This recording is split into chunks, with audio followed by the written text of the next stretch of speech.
এই যে ভিউয়ার্স, সম্মানিত ভিউয়ার্স, এই যে ভালোবাসার ময়না পাখি এখন জানি কার। এই যে লিটন ভাইয়ের। বাড়ি ভাই আমাকে ময়না পাখিটি গিফট করলো। সকালবেলা ঘুম থেকে উঠতেই ভাই আমাকে ফোন দিয়েছে, এই জন্য ভাইয়ের বাসায় চলে আসলাম। এই যে দেখুন ময়না পাখি আমাকে গিফট করলো। বাড়ি ভাই কিছু বলেন। আসলে সত্যি কথা, আমি কোনো কিছুই মানে বন্দি থাকুক কেউ এটা চায় না। আর এই ময়নাটি দেওয়ার পিছনে একটি মাত্র কারণ যে আমার বাসায় অনেক কয়েকটি বিড়াল আছে, একে ছেড়ে দিলে বিড়ালেরা মেরে ফেলতে পারে। এই জন্য আমি ভাবলাম যে নিরাপদ স্থানে, এদিকে বিড়ালগুলোকেও আমি তাড়াতে পারছিলাম না, 3টা বিড়াল, ওরাও অনেক মানে কাছের হয়ে গিয়েছে।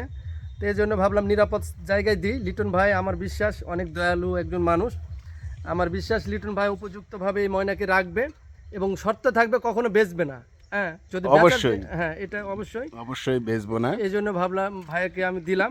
অনেক মূল্যবান একটা জিনিস আমাকে বাড়ি ভাই গিফট করলো আজকে। ধন্যবাদ বাড়ি ভাই। আচ্ছা, আপনাকে অসংখ্য ধন্যবাদ ভাই, ভালো থাকুন।